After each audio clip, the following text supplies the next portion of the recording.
J'ai choisi de vous parler de communication non violente et je trouve ça super cool d'avoir l'opportunité de vous en parler parce que c'est un sujet qui me tient à cœur et que j'aime bien partager et du coup je suis trop contente, donc merci pour ça déjà. Le but là c'était de vous faire un peu un teaser quoi. Je peux pas vous dire c'est quoi la communication non violente en 20 minutes, mais je peux essayer, au moins un petit peu. Le but c'est de vous donner envie, pourquoi pas d'aller plus loin. Et surtout le but c'était en fait d'essayer de donner une image, en tout cas un trait qui me paraît vrai de la communication non violente. Parce qu'en fait c'était le cas dans une conférence au Breastcamp, c'était le cas dans plusieurs cas quand j'en ai parlé à des gens en fait, ils pensent savoir. Et où c'est mal présenté. Et moi, je ne suis pas forcément d'accord avec la façon dont c'est présenté ou qu'est-ce qui est dit et comment c'est présenté. Du coup, je me suis dit, je vais le faire à ma sauce, comme ça, ce sera comme moi j'ai envie. Et du coup, ce qui représente bien cette image-là, c'est l'effet Dunning-Kruger. Je ne sais pas si vous connaissez cette fameuse petite courbe-là. Du coup, il y a sur n'importe quel sujet les compétences qu'on a sur ce sujet-là et la confiance qu'on a en nos compétences sur le sujet. Et en fait, au début, on n'y connaît rien. On fait c'est quoi? Et en fait, on passe par un stade où genre, on croit qu'on sait. Et il appelle ça la montagne de la stupidité. J'aurais plus envie de dire montagne de la naïveté un peu, où en fait, on a vaguement entendu parler du sujet et du coup, on croit qu'on sait. Et en fait, on en parle mal, on explique mal et en fait, on ne sait pas vraiment ce que c'est. Et du coup, moi, mon but aujourd'hui, c'est un peu de vous faire descendre dans cette vallée de l'humilité où vous vous rendez compte que vous ne savez pas, en fait. Donc, c'est plus compliqué que juste la surface, en fait. Vraiment, c'était un peu le but que j'avais là pour pas... pour aller là. Sachant que je ne suis pas experte, je suis formée en communication non violente, mais j'ai fait les 3 modules de base, donc les 6 jours d'introduction, mais c'est tout. Je ne suis pas formée, j'ai aucune compétence légitime à vous faire l'introduction que je suis en train de vous faire là. Donc c'est genre vraiment purement personnel, ce que moi j'en ai retenu, ce qui m'a touchée, ce que voilà. Ça n'engage que moi ce qui se passe ici, quoi. C'est petit.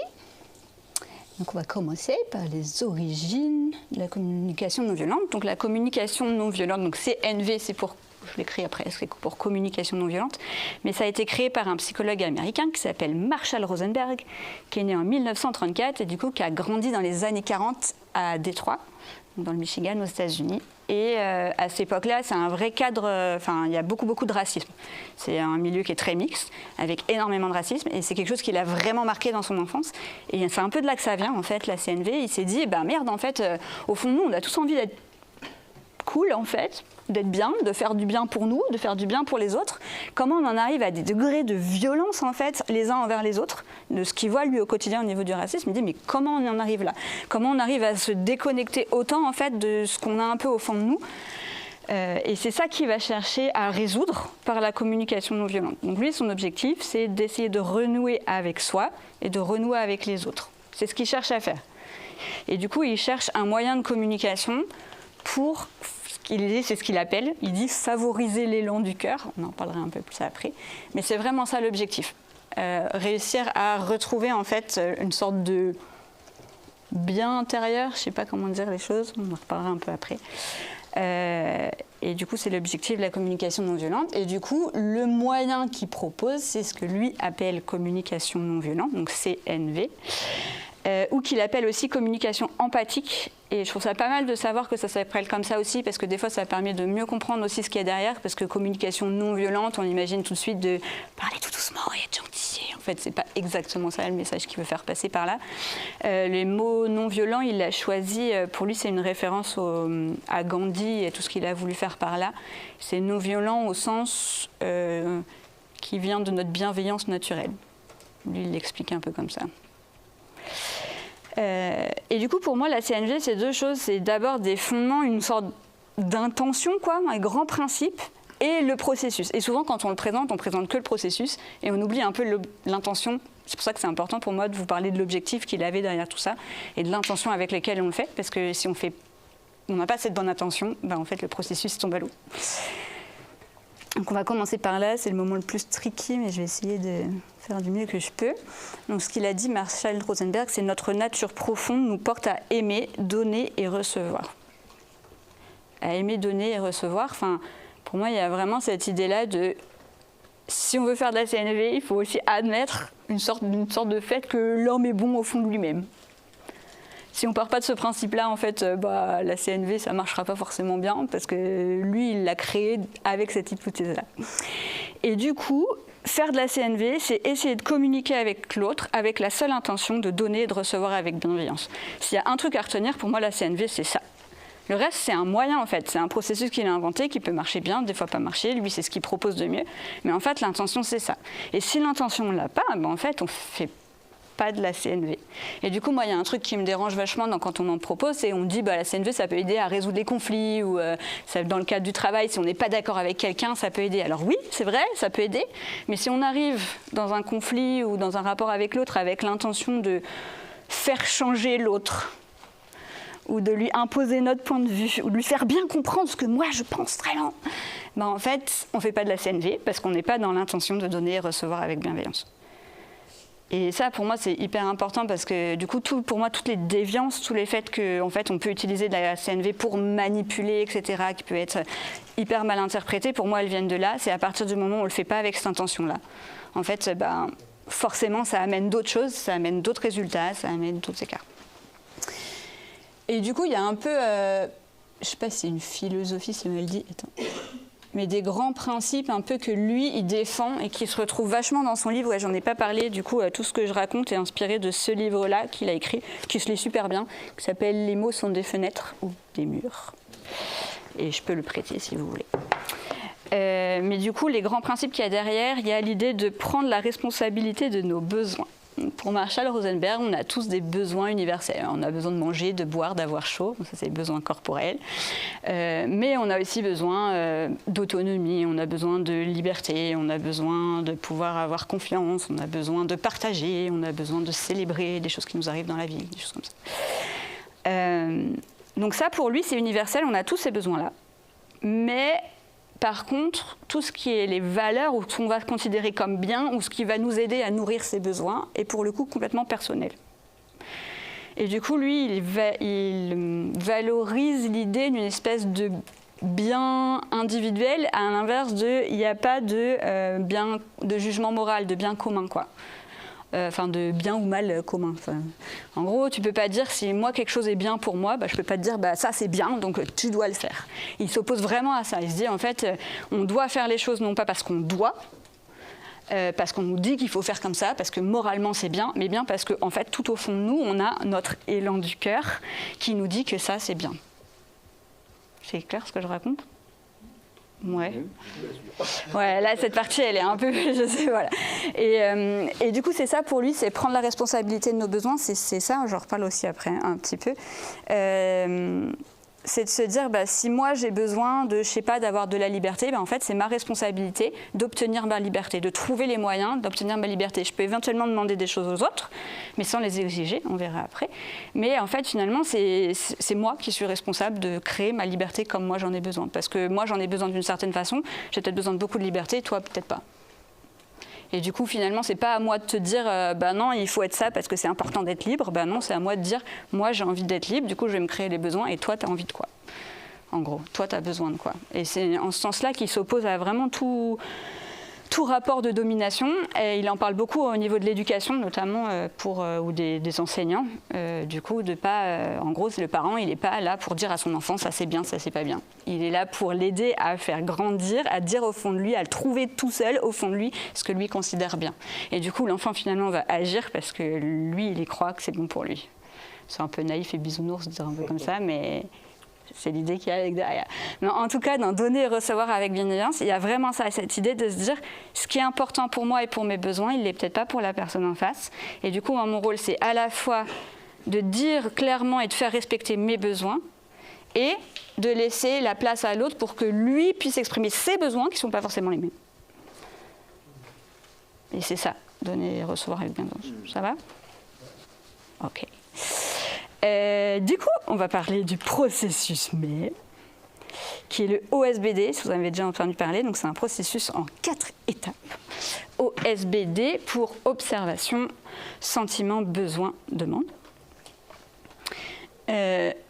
Et en fait, on va voir après, on l'applique dans plein de contextes différents. Mais le processus, à chaque fois, est le même. Le processus est face à une situation. La première chose, c'est de l'observer. Et observer, ça veut dire être capable de décrire une situation factuellement. Et en fait, c'est ultra dur. Ça paraît tout simple, mais c'est ultra dur. Il y a un bouquin que j'aime bien qui s'appelle « Un étranger dans un monde étrange » de Heinlein. Et dans ce bouquin de science-fiction, en fait, ils ont des espèces de juges qui sont là pour observer. Ils sont là, on fait comme s'ils n'étaient pas là, et ils sont capables de retranscrire factuellement ce qu'ils ont vu, sans aucune interprétation. Et c'est assez marrant. Et du coup, à un moment dans le bouquin, il lui demande quelle couleur est la maison que tu vois sur la colline d'en face. Et la nana, elle regarde la maison et elle dit la façade que je vois est blanche. C'est-à-dire qu'elle a été jusqu'à se dire, en fait, imaginez que la maison est peinte en blanche de ce côté-là et qu'en fait, elle sera peinte en blanche de l'autre côté, en fait, c'est déjà une interprétation. C'est juste pour illustrer le truc. Évidemment, on ne va pas aller jusque-là, parce que je pense qu'on ne peut pas parler si on essaye de faire ça. Mais l'idée derrière, c'est ça. C'est de se dire, face à ce qui s'est passé, j'essaye d'interpréter au maximum, au minimum, d'interpréter au minimum. Et du coup, par exemple, si tu dis, avec toi, c'est toujours pareil, clairement, on est dans l'interprétation. Tu ranges jamais tes affaires, on est dans l'interprétation. Hier soir, j'ai vu que tes chaussettes n'étaient pas rangées. C'est un fait, c'est une observation. Hier, tu étais en colère. Ce n'est pas une observation, c'est une interprétation. Hier, tu m'as dit que tu étais en colère, ça c'est une observation. Ou hier, j'ai vu que tu avais les sourcils foncés et que tu as parlé fort. Je me dis que tu étais en colère. Est-ce que c'est ça? Ce serait une observation. Et du coup, ça va assez loin. Et en fait, c'est quelque chose qui nous paraît hyper simple, mais en fait, qui est hyper compliqué à faire.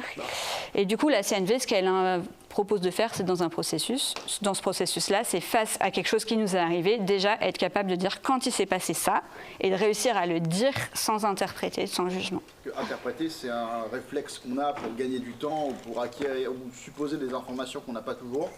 Et c'est un réflexe immédiat, en fait, dans tout ce qu'on fait au quotidien.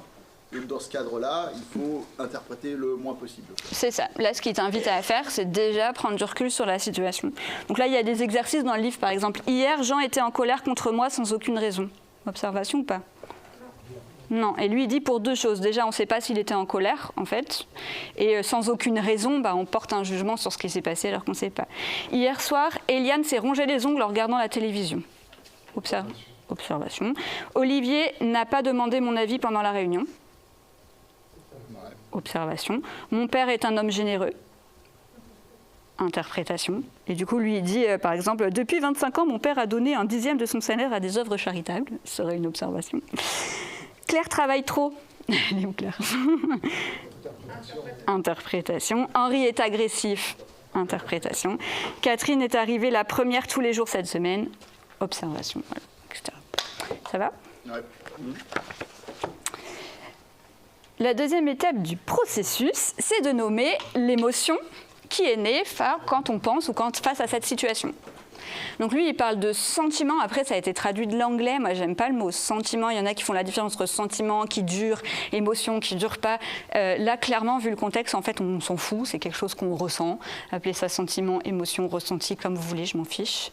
On n'est pas dans la subtilité à ce point-là. Mais c'est vraiment du coup un ressenti. Donc c'est quelque chose qui vient du cœur, du ventre, qui vient de soi. Donc par exemple joyeux, surpris, inquiet.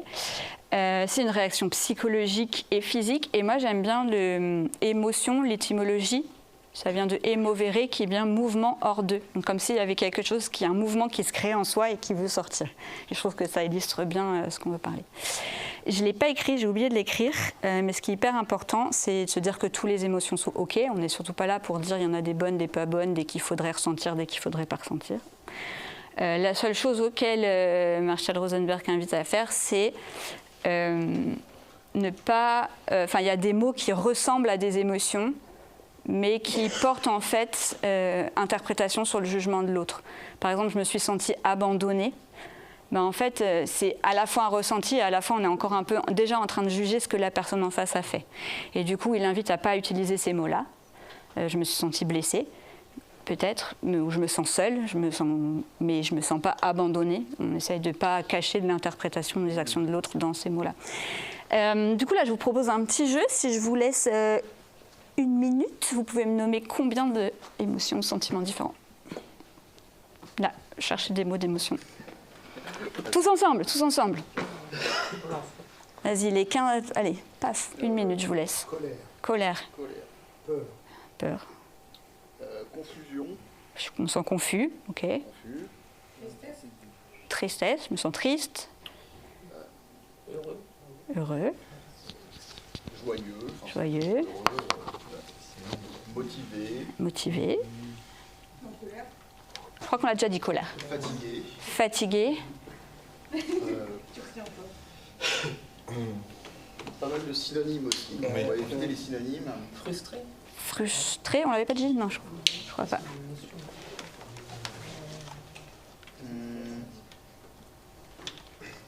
Abusé, je crois. Abusé. Je me sens abusée. C'est plus une interprétation. Ouais, je sais pas si quelqu'un abuse de toi, tu te sens comment? Mal à l'aise, triste. Ouais, mal à l'aise, ça pourrait marcher, je crois.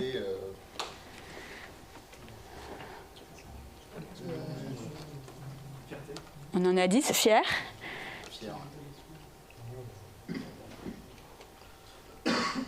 Amer, amertume. Amer, ouais. Avoir honte.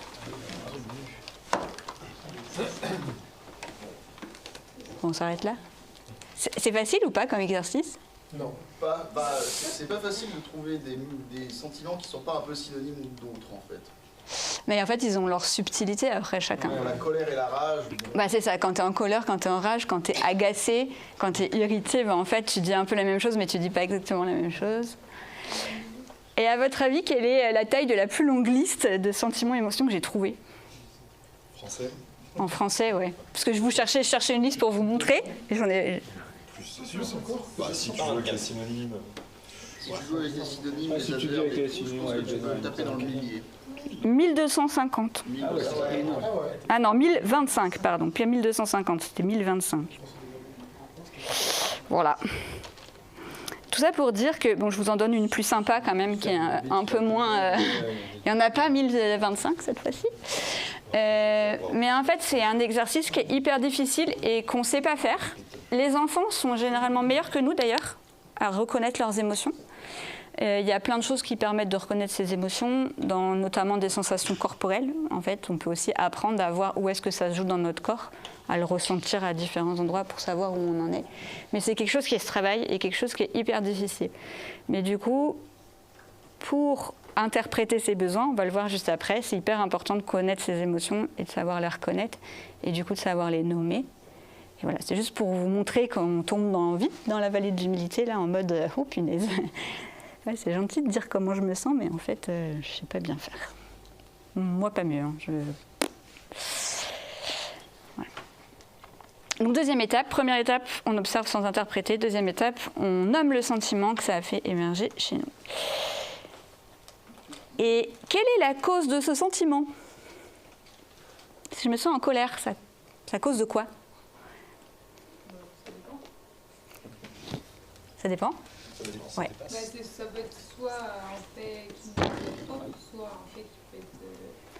Eh bien, lui, il dit que non. Il dit non, c'est ni un fait qui nous est propre, ni un fait qui est les autres. C'est pas lié au fait, en fait. Parce que le fait n'est qu'un facteur déclenchant de ta colère. Ce qui s'est passé a déclenché ta colère, mais ta colère n'est pas déclenchée à cause de ça. Ta colère est déclenchée parce que tu as besoin de quelque chose et que ce besoin n'a pas été nourri.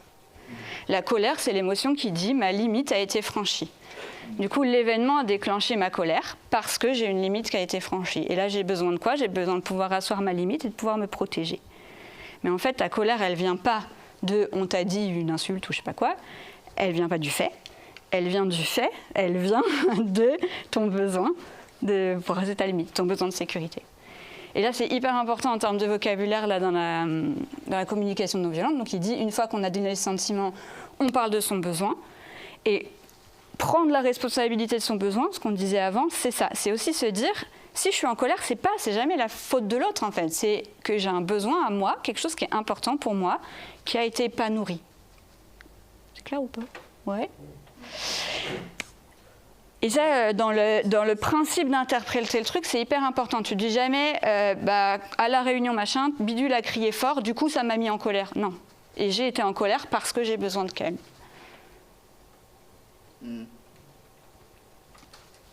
Disons qu'on est dans un contexte où tout le monde est un peu bienveillant, parce que je m'imagine avec un interlocuteur qui veut pas mon bien et qui franchirait les limites de manière... Mais ce qui n'empêche que ta colère, elle est déclenchée non pas par ce qui s'est passé, mais par le fait que toi, c'est une limite qui n'a pas été dépassée. Et ça, qui a été dépassée. Et ça se voit en fait sur des trucs, par exemple, si je te tire la langue comme ça. Oui. Tu le prends mal ou pas? Non. Non, mais peut-être que si je fais ça à table avec ma grand-mère, elle le prendra ultra mal et elle s'en sentira offensée. Mais ça dépendra. Et du coup, c'est pas le fait que j'ai tiré la langue qui déclenche la colère, mais bien l'interprétation et le besoin que tu en fais. Mais ma limite, elle varie en fonction de l'interlocuteur, du contexte aussi. Tout à fait. Donc c'est. Mais ta colère, elle te renseigne sur le fait que là, il y a quelque chose qui ne va pas à toi. En fait, c'est ça. C'est juste dire, effectivement, le truc, il a déclenché ta colère. Et s'il n'y avait pas eu le truc, tu n'aurais pas eu déclenché ta colère. Normal, mais reconnaître qu'en fait, ta colère, elle est là pour toi. C'est toi qui l'as créée. C'est toi qui es responsable de cette colère. Et elle est là pour t'indiquer, là, il y a un truc qui ne me va pas, quoi. Et du coup, en CNV, quand on exprime ça, on dit je suis en colère, pas parce qu'il s'est passé ça. Quand il s'est passé ça, j'ai été en colère parce que j'avais besoin de calme, de liberté, je sais pas quoi. Ouais. Du coup, il définit les besoins comme une force motrice, une motivation. Quand il parle d'élan du cœur, c'est ça. C'est nos besoins qui sont au fond de nous, qui nous demandent besoin. Il dit aussi que plus on arrive à les exprimer clairement et plus ils sont satisfaits. Plus on les reconnaît, plus on arrive à les satisfaire. Et avant de vous parler des différentes phases, je vous montre une liste du coup des besoins, si ça vous parle peut-être plus. Voilà les besoins style de besoins qu'il peut lister. J'ai besoin d'alimentation, de chaleur, de cohérence, d'épanouissement, d'évolution, de légèreté, de douceur, d'écoute, de partage, de respect. Il y a un lien avec la pyramide des besoins de Maslow, là. De Maslow, ouais. Pas directement. Lui, il les hiérarchise pas. Il les hiérarchise pas. Voilà. Okay. Il dit juste, à un moment donné, si ça te fait naître une émotion, c'est sûrement que... Alors, soit c'est une émotion, entre guillemets, négative, hein, colère, peur, etc., et ça veut dire qu'il y a un besoin qui n'est pas nourri. Soit c'est une émotion, entre guillemets, positive, de la joie, etc. Et dans ce cas-là, c'est que tu as un besoin qui était important pour toi, qui a été nourri. Il le voit comme ça. Et du coup, il dit que quand tu fais au début, quand tu découvres tout ça, tu passes souvent par 3 phases. La première phase, c'est en fait, il y a plein de gens qui connaissent pas bien leurs besoins et qui, en fait, mettent son besoin et le besoin de la personne en face un peu tout dans la même bulle. C'est-à-dire qu'ils se sentent responsables du besoin des autres. Et du coup, qui se disent j'ai dit ça, ah mince, ça t'a fait du mal, ah ça t'a mis en colère, je suis vraiment désolée, j'aurais pas dû faire ça, etc. Quelque part, c'est pas problème de s'excuser, mais c'est l'idée de se dire, en fait, c'est comme si moi je prenais part de ta colère. Alors qu'en fait, je l'ai peut-être déclenchée, mais ta colère, c'est la tienne, c'est pas la mienne. Si ça l'a déclenchée, finalement, c'est pas directement ma responsabilité. Et de la même façon, mes besoins sont ma responsabilité et pas ceux des autres. À cause de toi, il se passe toujours ça. Non, en fait. Si la personne, elle fait ça et que mon besoin, il n'est pas nourri, c'est ma responsabilité de faire les demandes, de le reconnaître, de le dire, de faire des demandes pour changer mon besoin. Mais j'ai ma responsabilité de mes besoins et j'ai pas la responsabilité des autres. Et quand on commence à rentrer dans ce jeu-là et à connaître ça, il dit on passe par une phase exécrable, c'est le 2 là, où on se dit là ok, j'ai bien compris, je suis responsable de mes besoins, mais alors tes besoins, de toute façon c'est ton problème, c'est ta responsabilité, donc tu te démerdes. Et où on aura tendance à vouloir dire non, fous-moi la paix, je sais faire, c'est mes besoins, je m'en occupe, toi occupe-toi de toi et de tes besoins. Et puis au fur et à mesure, on arrive à rentrer dans un monde un peu plus de CNV où on est capable à la fois de reconnaître, d'exprimer, de prendre la responsabilité de son besoin et de laisser la place à l'autre ou d'aider l'autre à nourrir ses besoins. Si vous voyez passer par ces phases-là. Et je parle trop. Et la dernière étape, donc la 4e, c'est la demande. Une fois qu'on sait ce qui s'est passé, le sentiment que ça a fait naître, le besoin pour lequel ce sentiment est né, à cause duquel ce sentiment est né, si on veut, on peut faire une demande à la personne en face. Une fois que je sais ça, je peux peut-être que ça ne dépend pas de moi, ça dépend peut-être des autres, et du coup, je peux faire la demande. Les moyens ménommés techniques, c'est crapaud. Il faut que la demande, elle soit concrète, précise, réalisable, évidemment, parce que si on demande quelque chose à l'autre, mais qu'il ne peut jamais y arriver, c'est un peu démoralisant. Au présent, c'est-à-dire ça ne sert à rien de demander quelque chose qui s'est passé ou pour dans longtemps, on demande quelque chose qui peut être fait relativement maintenant et on met une limite dans le temps. L'idée, c'est pas pour toujours fait ça. Positive, ça c'est positive au sens juste la formulation. on demande de faire quelque chose et on ne demande pas de ne pas faire quelque chose. Je voudrais que tu arrêtes. Dans le bouquin, il parle de l'exemple d'un couple où la dame, elle dit je voudrais que tu arrêtes de rentrer du travail tard tous les soirs. Du coup, il lui dit c'est super, je me suis inscrite au golf. Et du coup, il va au golf le soir. Bon, c'était pas ce qu'elle voulait. Mais en fait, c'est parce qu'elle n'a pas demandé ce qu'elle voulait. Elle a demandé ce qu'elle voulait pas. Il rentre plus tard du travail le soir, hein, il va au golf. Mais c'était pas exactement ce qu'elle voulait, elle. Donc, quand on demande ce qu'on veut plutôt que ce qu'on veut pas, ça marche vachement bien. C'est mieux. C'est ça le positif. C'est au sens phrase affirmative au lieu de phrase négative. Et le plus important, c'est ouverte, parce que sans le O, ça fait crap. En anglais, ça fait de la merde, hein, pour ceux qui connaissent le mot. Voilà. Le plus important, c'est ouverte. Ça veut dire qu'on n'est pas dans l'exigence. La personne, elle peut dire non. C'est une demande. Et du coup, on sait qu'elle est ouverte si la personne a le droit de dire non. Donc, si vous faites une demande et que la personne en face dit non et que ça vous blesse, c'est que vous ne faisiez pas une demande comme ça. On n'est jamais, jamais, jamais dans l'exigence en CNV. On dit, moi, j'aurais besoin de ça. Après, si la personne, elle est cool en face, ben on va rentrer dans la négociation, etc. Parce qu'en fait, ça, c'est un moyen de répondre aux besoins, mais il y a sûrement d'autres moyens de répondre aux besoins, en fait. Donc, si ce moyen ne marche pas, je vais en trouver un autre, on va négocier, on va faire des trucs, mais dans tous les cas, à partir si on fait une demande, même si on fait tout le processus, etc., et qu'on arrive et qu'on demande un truc, mais que la personne en face, elle n'a pas vraiment le droit de dire non, c'est foutu, on ne fait pas de la CNV. Ça va ? 4 étapes ? Observation, sentiment, besoin et la demande. Et du coup, une fois qu'on sait ça, on peut l'appliquer dans plein de contextes différents. Et c'est ça que je trouve qui est aussi mal présenté souvent. Vous aimez bien mon petit dessin. La première, c'est ce qu'on appelle la clarification ou l'auto-empathie, c'est je le fais pour moi-même. Et ça, c'est hyper important, c'est même le premier stade. Si on ne sait pas faire ça, de toute façon, ça ne sert à rien de le faire, d'aller faire d'autres trucs après. Il faut d'abord savoir le faire soi-même.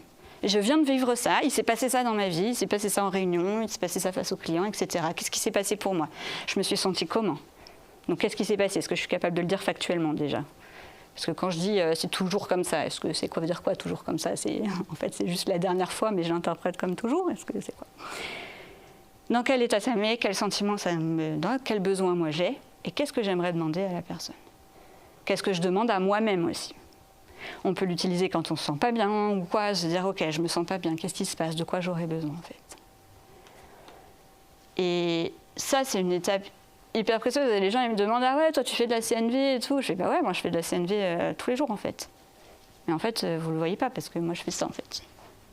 Je fais pas forcément beaucoup le reste, mais j'essaie, parce que je suis un bébé CNV, mais j'essaye de faire beaucoup ça. Et ça m'aide vachement. Mais en fait, ça se voit pas en fait. On sait pas que je fais de la CNV. Mais c'est vraiment de la CNV, se mettre dans son état de genre il s'est passé quoi là. Pour moi, qu'est-ce qui s'est joué en fait, de quoi j'aurais besoin si j'avais une demande à formuler, ce serait quoi. Et en plus, si on est clair, parce qu'il faut être clair, on peut formuler cette demande, donc le dire à l'oral. Et c'est là que des fois, ça devient un peu. Si on dit quand il s'est passé ça, je me suis sentie machin parce que j'avais besoin d'eux, est-ce que ça peut devenir un peu artificiel, mais on peut le dire autrement. Mais en tout cas, on peut formuler cette demande. Et cette demande, Marshall nous dit qu'elle sera mieux reçue si on arrive à faire vraiment le dire quand est-ce que c'est passé, le sentiment, le besoin, la rattacher à un besoin. Demander quelque chose à quelqu'un, mais ça peut être aussi, par exemple, dire. Du coup, il y a d'autres cas où on utilise la CNV comme ça pour dire non. Un non empathique, c'est dire dans cette situation-là, j'ai compris que ton besoin c'était ça, et moi j'ai besoin de machin. Du coup, en fait, je te propose plutôt de faire ça. Ok ? Je vois que tu as avec mes enfants, je vois que là tu as besoin de jouer avec moi, et là moi j'ai besoin de calme tout de suite. Est-ce que ça t'irait si on pouvait faire ça dans 5 minutes ? J'ai fait un non empathique, j'ai reconnu ses besoins, je sais quels sont mes besoins, et du coup, j'essaye de rentrer dans une négociation ou de dire non, mais moi, mes besoins, ils font que je dis non, mais j'ai bien compris que tu avais tes besoins là. On s'en sert aussi pour faire de la gratitude. On peut dire, quand il s'est passé ça, je me suis sentie joyeuse. Quand je suis en train de discuter de CNV avec vous, moi, ça a nourri mon besoin de partage, et du coup, je suis contente. Donc, merci pour ça. Et là, je suis en train de faire de la CNV. Voilà. On peut aussi, une fois que sinon, on peut aussi être dans l'écoute empathique, c'est-à-dire se demander ce qui se joue dans la tête de l'autre. J'ai mis un point d'interrogation parce qu'en fait, on ne sait jamais, c'est toujours de l'interprétation. Je peux dire, face à ça, j'ai l'impression qu'il était comme ça et que tu aurais besoin de ça. On peut le faire sans parler, sans rien dire. Juste essayer de comprendre ce qui se joue en fait quand la personne, elle parle. Elle est là, face à vous, elle vous dit des trucs, le client, il vous demande des trucs. Et en fait, c'est quoi vraiment son besoin en fait ? C'est quoi qu'il veut vraiment au fond ? Vous pouvez vous poser cette question. Si vous pouvez le savoir plus souvent, ce serait bien. Et rien de se mettre dans cet état d'esprit, des fois ça aide vachement. S'il y a une voiture qui va tout doucement devant et qui nous énerve, ben en fait, je sais pas si c'est peut-être quelqu'un qui avait des besoins particuliers, on s'énerverait moins. Mais du coup, peut-être se dire, si la personne en face, elle va pas vite, c'est peut-être qu'elle a les besoins de ci, de ça. Ça nous permet des fois d'être juste plus apaisé dans le fait de vivre la situation. On peut verbaliser, donc l'empathie, on peut verbaliser ce qu'on croit avoir interprété de la personne en face. Pardon, c'est mon timer. Quand tu me dis ça, j'ai l'impression que tu te sens comme ça. Est-ce que c'est ce que tu aurais besoin de ça ? Et c'est formuler de l'empathie, et c'est ça qui est souvent, en fait, c'est généralement celui-là et du coup celui d'avant, qui est les seuls qui sont présentés, en fait, dans les grandes présentations de la CNV, où on parle plutôt de ça. Et du coup, des fois, ça peut être un peu...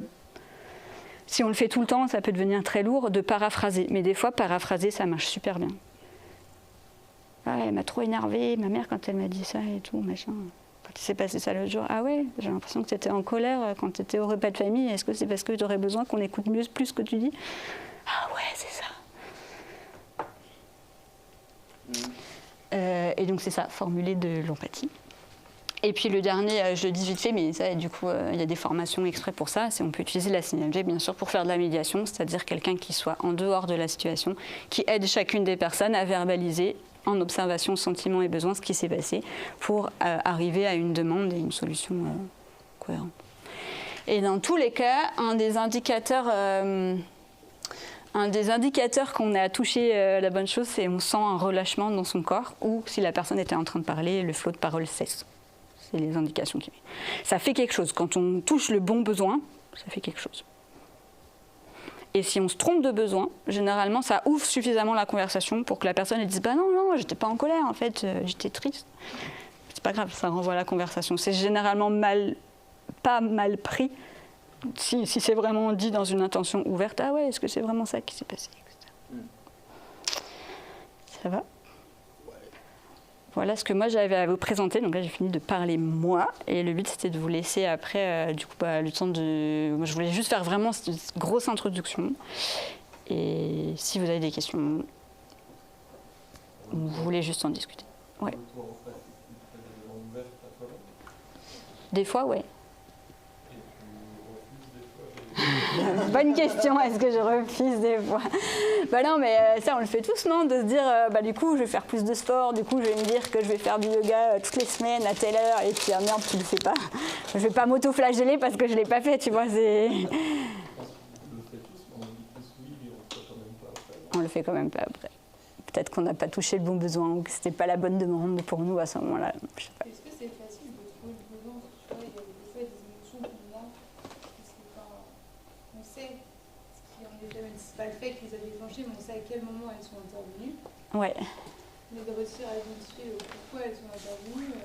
Non, c'est dur. Moi, je trouve ça très très dur. Ouais, je pense qu'on ne fait pas si souvent que ça en fait. Ben non, on le fait pas. Franchement, on n'est pas tous bons à ça. Et du coup, en fait, une fois que tu es formé en CNV... Ah oui, c'est ça que je voulais vous dire à la fin, c'est si vous voulez aller plus loin. Une fois que tu es formé en CNV, je vais vous montrer les 6 modules de base. Après, il y a des groupes de pratique qui se font un peu partout. Enfin, il y en a 2 ou 3 à Rennes. On pourra en faire là aussi, mais il faut que les gens aient fait suffisamment, entre guillemets, l'introduction pour être capable de le faire un peu par eux-mêmes. Et moi, j'ai fait un petit peu ces groupes de pratique. Et en fait, on se rend compte, on est tous pareils, quoi. Ça fait faire plusieurs années qu'on pratique, et en fait, on galère tout le temps. Donc, on fait, souvent, on essaye de s'aider entre nous avec des petits post-it comme ça, et on fait une danse. On se dit... ça s'appelle ça la danse tac, tac, tac, observation. Tu as quand même la case où tu as le droit de te lâcher. Voilà. Les sentiments, tu vois, on les met comme ça. Et du coup, le processus au SBD, tu te dis, ouais, quand il s'est passé ça, l'autre, il m'a trop saoulé. Là, tu fais, ah oui, non, je suis en train d'aller là. Vas-y, je lâche mon sac. Attends, je reviens. Et qu'est-ce que j'ai ressenti ? Et puis, tu bouges comme ça en disant, mais non, mais c'était là. Attends, je crois que c'était plutôt de l'agacement. Ouais, attends, c'est de l'agacement. OK. J'aurais besoin de quoi ? Je crois que j'aurais besoin de plus de liberté. Et puis, tu sens, non, c'est pas ça. C'est pas exactement ça. Attends, je recreuse. Puis, des fois, tu recules, tu réavances. Et on fait ça. Et des fois, ça réussit à vraiment dénouer des trucs. Mais on le fait à plusieurs. Tu vois, toi, tu tu es en train de le faire, toute la situation, il y a d'autres personnes qui t'aident à dénouer le truc. Et même comme ça, c'est hyper difficile. Donc oui, c'est un processus pour moi qui prend genre des années. Et c'est pour ça que je vous le montre comme un mode, c'est un teaser, et que mon but, c'est que vous sortiez de là en disant que vous ne savez pas faire, parce que fondamentalement, vous ne savez pas faire, parce qu'en fait, c'est hyper compliqué. Mais au moins, si vous comprenez c'est quoi l'intention, bah, si vous voulez aller plus loin dans cette démarche-là, vous avez les billes pour le faire. Du coup, il y a l'association de CNV France, c'est cnvfrance.fr, il y a plein de trucs dessus, et si vous cliquez sur formation, je crois qu'il faut recliquer, cnvformation.fr, et là, vous avez toutes les formations qui sont disponibles, qui existent. On est en quoi, nous? On est en Bretagne, je sais pas, vas-y, montre-moi. Et là, tu les as. Et du coup, hop là, on considère que vous êtes introduit à la CNV si vous avez fait les 3 modules de base. Et donc, c'est 3 fois 2 jours, c'est 6 jours au total. Il y en a qui les proposent les 3 d'un coup, des fois. Mais là, j'ai cherché en Bretagne, il n'y a pas. Mais du coup, c'est module 1. Là, il n'y en a pas dans les 3 à 6 mois, mais module 1, module 2, module 3. Et globalement, on vous apprend à faire ça. Enfin, on va vous redire ce que j'ai dit là, mais on fait avec des exercices. On apprend à réagir à des scuds. Genre, on fait des exercices comme ça où on te balance des phrases pas sympas dans la gueule et tu dois dire vite qu'est-ce que je sens, c'est quoi le besoin qui est derrière, qu'est-ce que je sens, c'est quoi le besoin qui est derrière, qu'est-ce que je sens, c'est quoi le besoin qui est derrière, c'est hyper dur. Et on fait le même exercice en se disant si la personne elle dit là, à ton avis, ce serait quoi son sentiment, ce serait quoi son besoin. Et on fait plein d'exercices comme ça, il y a plein de choses. Enfin, la formation est hyper complète, on apprend à écouter en silence, on apprend voilà. Plein de choses. Et une fois qu'on a fait les 3 modules de base, bah, il y a plein d'autres modules complémentaires pour apprendre à dire non, faire de la gratitude, plein de choses. Mais en tout cas, on est suffisamment formé pour pouvoir faire des groupes de pratique et s'entraîner à le faire à plusieurs. Voilà. Tu as beaucoup parlé de choses un peu liées à la colère, liées au problème, on va dire. Ouais. Est-ce que tu fais de la CNV justement pour le côté bien, en fait, je suis bien là à ce moment-là, pourquoi je suis bien, ça a été quoi qu'est-ce qui a déclenché ça, etc. Est-ce que tu fais ce travail? Ça m'arrive moins, mais je devrais le faire plus. Et je l'ai fait là au début. Et tu vois, je le fais plus pour dire merci. J'essaye de formuler la gratitude comme ça. Okay. En fait, en disant, ce truc-là, c'est cool, j'ai envie de dire merci. Plutôt de dire cool, merci. J'essaie d'aller un peu plus loin, de dire, tu vois, quand tu s'est passé ça, ça m'a fait sentir, en fait, de quel besoin ça a nourri, qu'est-ce qui s'est passé. Et ça me permet des fois de remercier mieux la personne. Ça peut être un levier pour identifier tes besoins aussi. Ça peut te dire, tiens, ça m'a rendu heureux, mais en fait c'est quoi le besoin? Ouais, mince, ce truc-là, ça m'a rendu trop contente. Pourquoi, en fait? C'est quoi qui se joue derrière? Parce que c'est presque, je trouve presque plus facile d'identifier son besoin quand il y a un truc positif qu'un truc négatif. Je pense que ça dépend des personnes. Pas moi. mais... Plutôt de la vie, c'est plus facile avec les trucs négatifs aussi. C'est ça, mais je pense qu'on est tous différents, mais dans les deux cas, ça peut être, la démarche est intéressante, quoi. Après, ce truc négatif, c'est juste que tu le vois. Mais moi, je pense que j'aurais du mal à identifier quel est mon besoin derrière. Ouais. Je sais ce qui va avoir déclenché le truc, mais je pense que je suis toujours en capacité de définir. C'est pas facile. Quel est le besoin. Et du coup, là, tu vois, pendant les modules de base, à chaque fois, on te donne ces listes-là, et tu les as sous les yeux, en fait. À chaque fois, pour essayer de faire. Ils font aussi des outils comme ça. Moi, c'est ça que j'utilise avec mes enfants. Celle-là, c'est des enfants. Où il y a la météo, sorte de météo des émotions pour les aider, surtout les plus petits, s'ils ne savent pas dire. Et après, tu as les mots, des mots des émotions, coupable, joyeux, confiant, vivant, content, euphorique, surprise, etc. Et le dernier cercle, c'est les besoins. Une fois que tu m'as dit, ouais, j'étais en colère, j'étais fâchée, là, c'est l'orage dans ta tête, ok. Et qu'est-ce que tu as besoin? Est-ce que tu as besoin d'aide? Est-ce que tu as besoin de justice? Ce qui se passe, c'est pas juste pour toi. Est-ce que tu as besoin de plus d'autonomie, que je te laisse tranquille? Est-ce que tu as besoin de liberté? Est-ce que tu as besoin de silence? Là, tu as besoin de calme? Des fois, est-ce que juste tu as faim? Surtout les petits, franchement, c'est ça en fait qui te manquait. Tu avais juste faim, ok, d'accord, on va manger, ça ira mieux. Et ça aide vachement d'avoir un peu des listes comme ça, même si elles sont restreintes nécessairement, mais... Ça se trouve où, ce genre de... Alors celle-là, elle s'achète sur Internet, ils te vendent ça à 25 balles, ce que je trouve complètement abusé. Et je lui ai envoyé un message à la nana en disant, enfin c'est quand même des trucs de CNV, quoi, donc on trouve partout sur Internet, donc vous l'imprimer joli, c'est cool, mais bon, ça vaut pas 25 balles, quoi. Non, mais vous comprenez pas, il y a du travail, rien et tout. J'ai peut-être pas fait assez de CNV dans le truc, mais moi j'ai juste exprimé ce que j'avais besoin, mon besoin de justice, j'avais besoin de le dire. Parlons de la communication violente. Non mais voilà, mais c'est important du coup de se dire que en fait faire de la communication non violente, c'est aussi dire non, c'est aussi dire stop, c'est aussi se mettre en colère, enfin c'est C'est pas que tout ça. Mais du coup, sans avoir un truc joli comme ça qu'on peut faire soi-même, c'est hyper facile de trouver les listes sur Internet. Maintenant, il y a de plus en plus, il y a des jeux de cartes, enfin, il y a des millions de trucs, de ressources où tu trouves des listes. Et moi, j'avais une question sur le début, là. Il y a un truc qui n'était pas, je suis pas sûr d'avoir été clair, enfin que j'ai pas trop compris. Tu disais par rapport que du coup la CNV, ça pouvait se faire que dans un contexte où il n'y avait pas de domination, pas de... C'est ça que tu... C'est Marshall Rosenberg qui promeut un monde où il n'y aurait pas de domination au sens... pour lui, si tu veux une communication qui soit à l'élan du cœur, si tu veux faire, comment il dit là, avoir l'intention de donner et de recevoir avec bienveillance, ben, tu ne peux pas en fait dire moi je suis grand et je te domine et je te dois te dire quoi faire. Alors, ça ne veut pas dire qu'en tant que parent, tu dois dire stop à tes enfants, par exemple, ou qu'en tant que chef, tu dois faire n'importe quoi à tes employés. C'est juste dans l'intention de se dire que ce n'est pas parce que moi, je sais ce qui est bien et que toi, tu dois faire ce que moi, je pensais bien. C'est vraiment dans l'histoire d'intention, tu vois. Ce truc-là, je ne peux pas te laisser le faire parce que j'ai besoin de sécurité pour tous mes employés. Donc ça, c'est juste pas possible. Ou ça doit être juste. Là, il faut que ce soit la même règle pour tout le monde. C'est une question, un besoin de justice pour tout le monde. Du coup, ça, je te le laisse pas faire. Mais c'est pas parce qu'il faut absolument être comme ça, et moi, j'ai décidé de haut que c'était ça là qu'il fallait faire, que je te dis, il faut que faire. En fait, tu le raccroches à un besoin. Enfin, c'est plus ça. Je sais pas si ça répond à ta question. Si, non, parce que la question que j'avais derrière, mais ça répond un peu. C'est que je me dis, dans un contexte professionnel, c'est pas de la domination proprement parlé, mais tu as quand même un cadre qui est encore plus grand, enfin plus assez... Tu as des règles qui sont d'autant plus établies dans un cadre professionnel auquel il faut définir, j'en sais rien, moi, il y a l'ICSI c'est moins, enfin, dans le spectre des boîtes, l'ICSI on n'est pas dans la boîte la plus, où il y a le cadre le plus fort, il y en a quand même un, mais il y a des boîtes où, moi je travaillais dans une boîte où on nous a dit voilà, les horaires c'est 8h45, midi 15, enfin, c'est avec des horaires fixes quoi. C'est un exemple de contrainte forte qui est imposée par l'entreprise. Et c'est pour ça que je me demandais le rapport de domination. Des fois, c'est pas non plus évident de dire bah, moi j'ai un besoin en fait, je sais pas, qui correspond pas à ce cadre-là, parce que c'est hyper contraignant. Bah, tu peux le demander. Enfin, du coup, tu dis, bah, moi, j'ai ce besoin-là, c'est hyper contraignant. Est-ce que j'ai ce besoin-là qui n'est pas dans les règles. Est-ce que vous seriez d'accord de faire une exception ou de revoir les règles ensemble? Et là, tu fais une demande, mais ils vont peut-être te dire non, et tu as le choix de partir. Voilà, c'est vrai, mais non, tu commences, c'est du groupe. Et ce qu'il dit, c'est que si tu restes, c'est que tu l'as choisi. C'est-à-dire que si tu restes, en fait, malgré ces contraintes-là qui ne correspondent pas, si tu restes, c'est parce que toi, tu t'es dit, bah non, mais ça nourrit d'autres besoins, et au global, en fait, moi, je suis mieux là que si j'étais pas là. Et du coup, c'est ça qu'il dit aussi, par du coup, limiter les jeux de doigts, en fait, tu te les imposes pas à toi-même non plus. En fait, si tu es là, tu as vraiment choisi. Tu fais le jeu de tes besoins, et tu considères que dans ce cadre-là, tes besoins sont suffisamment bien nourris.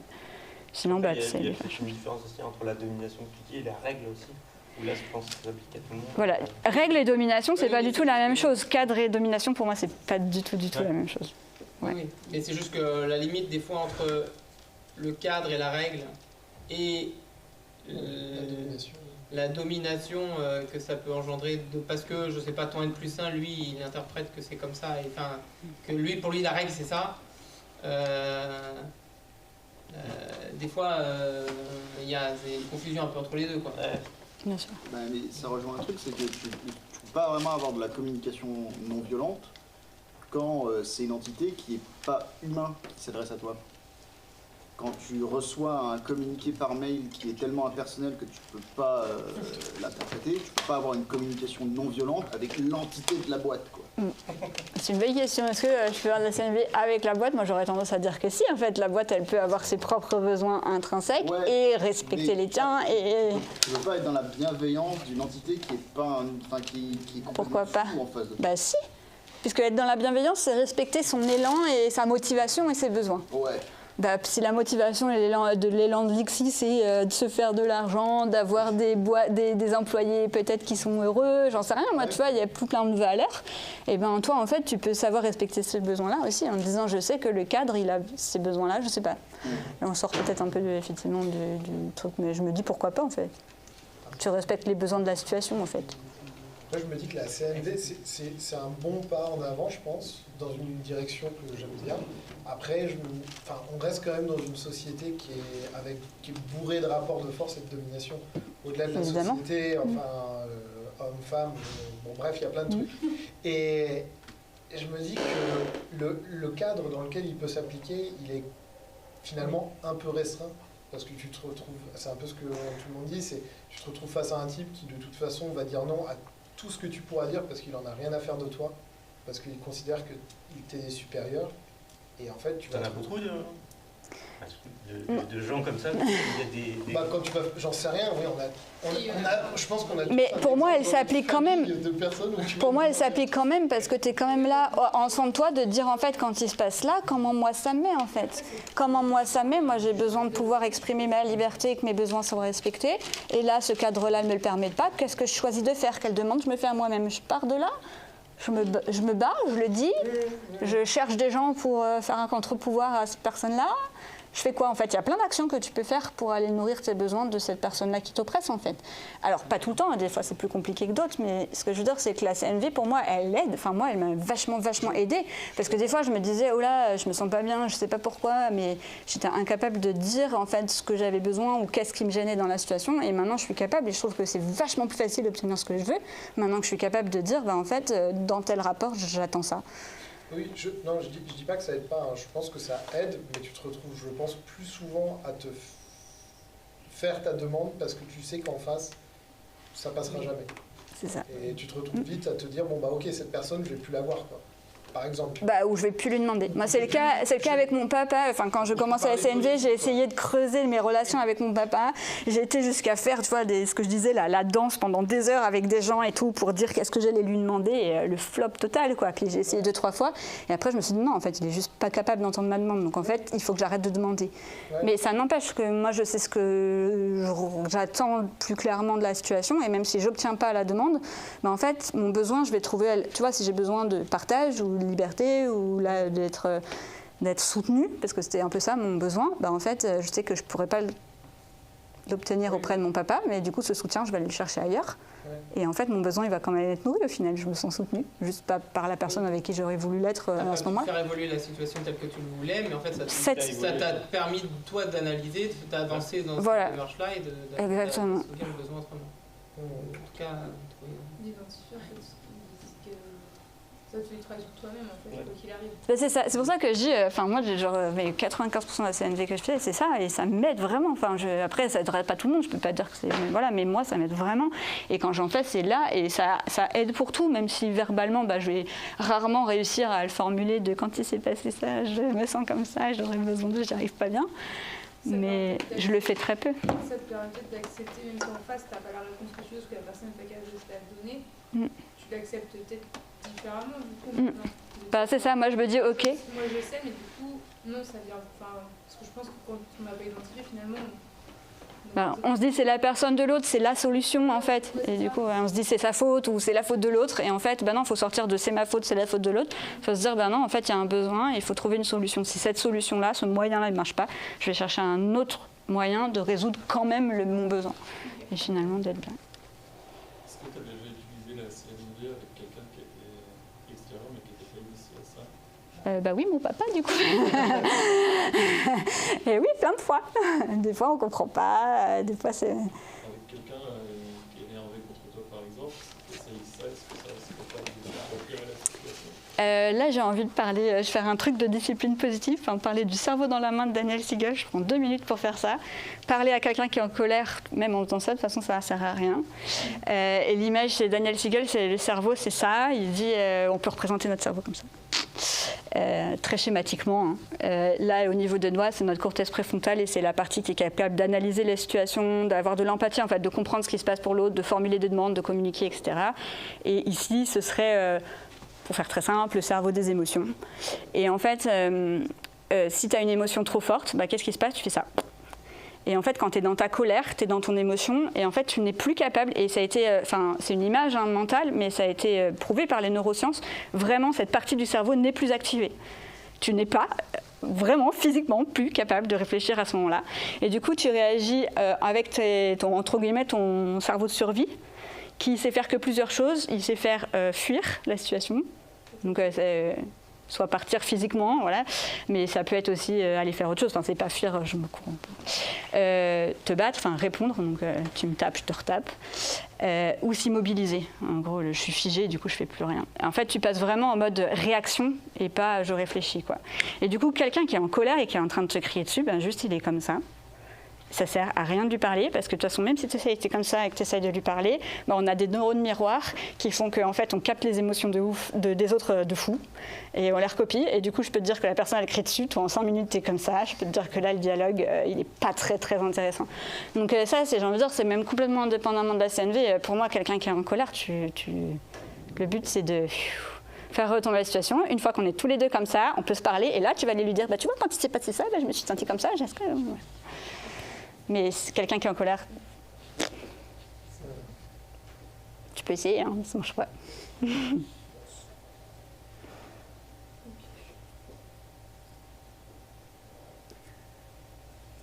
sais pas s'il y a des gens sur le mythe qui ont des questions ou pas. Mais quelle heure il est d'ailleurs, je regarde pas l'heure. 13h20. Oh, bah c'est bon. On est large. Voilà. J'espère que ça vous a plu. T'as eu 4 secondes de blanc à pas t'en expliquer.